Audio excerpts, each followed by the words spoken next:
যুদ্ধ শুরুর পর আমেরিকার সবচেয়ে বড় ক্ষতি করল ইরান। সৌদি আরবের উত্তর থেকে ছোড়া মিসাইল এসে পড়ে দেশটির প্রিন্স সুলতান বিমান ঘাঁটিতে। ইরানের নিক্ষেপ করা মিসাইলে ক্ষতিগ্রস্ত হয়েছে আকাশের জ্বালানি সরবরাহকারী আমেরিকার 5টি KC-135 স্ট্রেটো ট্যাঙ্কার বিমান। আমেরিকা এখনও আনুষ্ঠানিকভাবে স্বীকার না করলেও তাদের দেশের বিখ্যাত গণমাধ্যম প্রচার করেছে এই সংবাদ। এসব বিমান এতটাই স্পর্শকাতর যে কোনো বস্তুর ছোট আঘাতেই হতে পারে বড় ধরনের ক্ষতি। সেখানে মিসাইল হামলায় কী অবস্থা হয়েছে তা সহজেই অনুমান করা যায়। হামলার ঘটনাটি প্রমাণ করে দেয় মধ্যপ্রাচ্যে ভেঙে পড়েছে তিল তিল করে গড়ে তোলা মার্কিন প্রতিরক্ষা ব্যবস্থা। প্রকাশ পেয়েছে মধ্যপ্রাচ্য মার্কিন সামরিক ব্যবস্থার একটি গুরুত্বপূর্ণ দুর্বলতা। এজন্য ছক্ষসে ইরানকে ফাঁদে ফেলতে এসে নিজেই যেন সে ফাঁদে পা দিয়েছে আমেরিকা।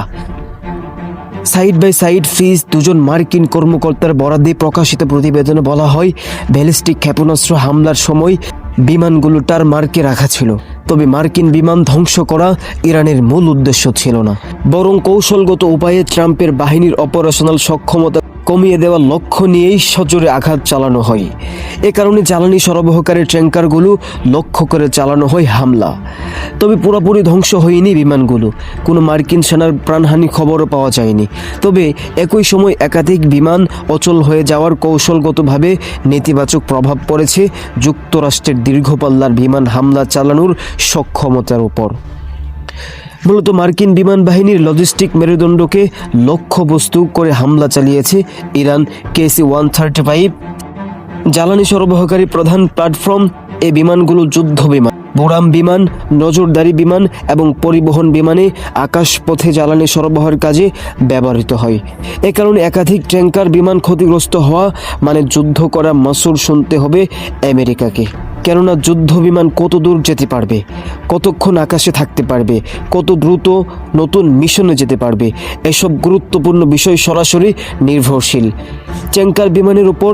তাছাড়া এ ধরনের বিমানগুলো সাধারণত বিপুল জ্বালানি মজুদ থাকা বড় বিমান ঘাঁটিতে থাকে। ফলে ইরানের ব্যালিস্টিক ক্ষেপণাস্ত্র হামলার জন্য এটি তুলনামূলকভাবে সহজ ক্ষেপণাস্ত্র। ইরানকে কেন্দ্র করে মধ্যপ্রাচ্যের সংকট যত গভীর হচ্ছে, ততই প্রকাশ পাচ্ছে আমেরিকার দুর্বলতা। গেল কয়েকদিনে অন্তত 60টি KC-135 জ্বালানি ট্যাঙ্কার বিমান ক্ষতিগ্রস্ত বা হারানোর ঘটনা ঘটেছে বলে প্রতিবেদনে উল্লেখ করা হয়। সৌদি আরবে ইরানের ক্ষেপণাস্ত্র হামলায় 5টি বিমান সহ ইরাকের পশ্চিমাঞ্চলে একটি KC-135 বিমান বিধ্বস্ত হয়ে নিহত হয় 6 জন